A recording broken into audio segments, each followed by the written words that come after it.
Perennialism as an educational philosophy. What is a philosophy of education?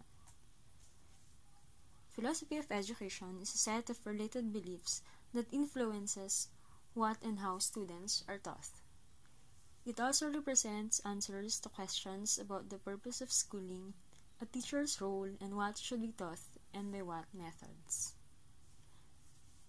According to Socrates, philosophy begins with wonder.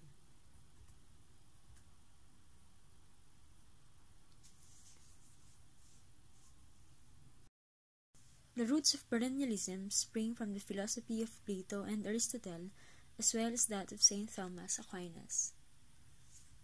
Perennialists seek to help students discover those ideas which they consider to be most insightful and timeless in understanding the human condition.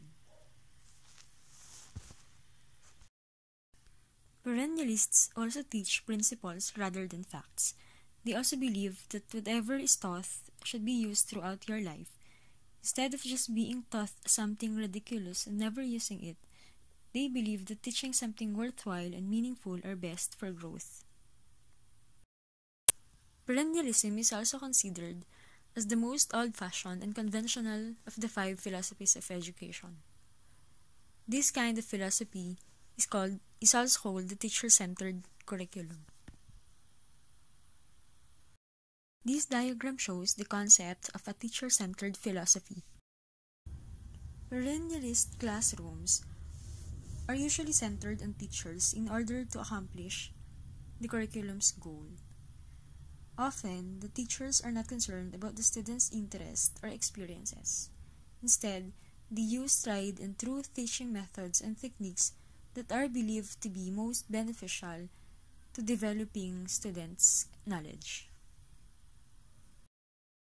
Perennialism teaches concepts and focuses on knowledge and the meaning of knowledge. There are 2 types of perennialism.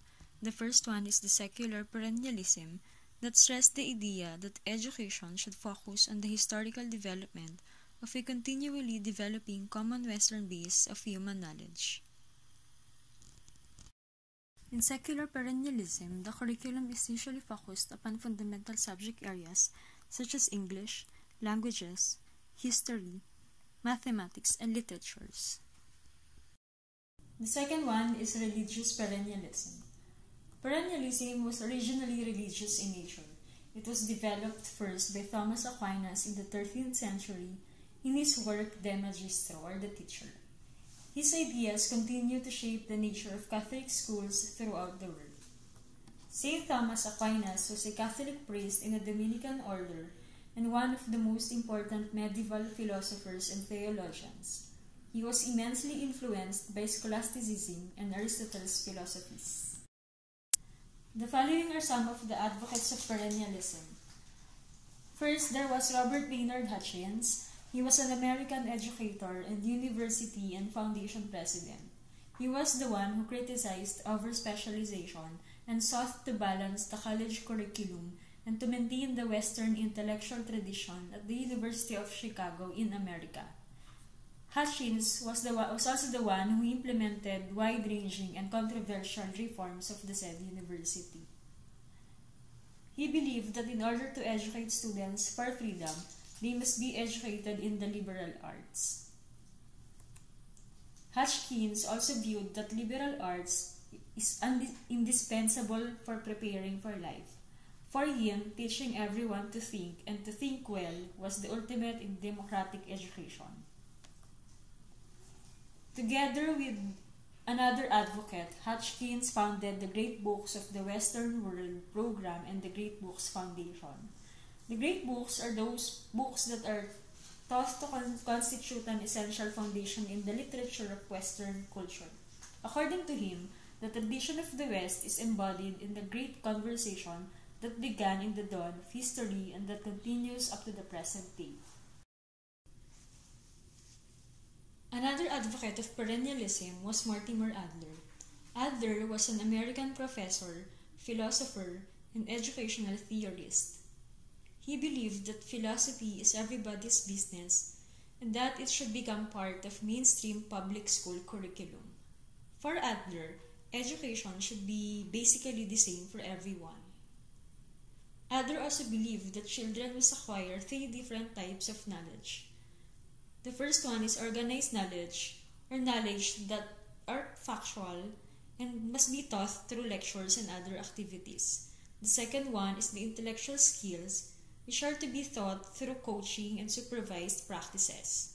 And lastly, the understanding of ideas and values, which are to be taught through the Socratic method of discussion and questioning. Adler stressed that education should serve 3 purposes. First, to teach people how to use their leisure time well. Second, to teach people to earn their living ethically. And lastly, to teach them to be responsible citizens in a democracy.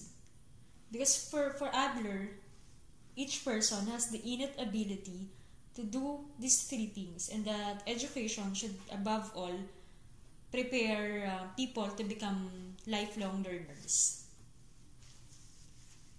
He was also the co-founder of the Great Books of the Western World and the Great Books Foundation. Another leader in Perennialism was Jacques Maritain. Maritain was a French Catholic philosopher. Raised as a Protestant, he became an agnostic before converting to Catholicism in 1906. He was one of the principal exponents of Thomism in the 20th century and an influential interpreter of the thoughts of St. Thomas Aquinas. Like St. Thomas Aquinas, Maritain held that there was no conflict between faith and true reason, and that religious belief was open to rational discussion. He also stressed that the existence of God and certain fundamental religious beliefs could be philosophically demonstrated. For Maritain, religious knowledge can never be disconnected from the rest of the education.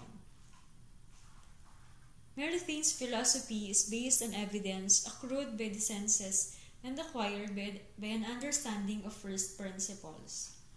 Maritain defended philosophy as a science against those who would degrade it and promoted philosophy as the queen of sciences. Jacques Maritain was a strong defender of a natural law ethics. He viewed ethical norms as being rooted in human nature. Here are some of the schools and colleges that exemplify perennialism.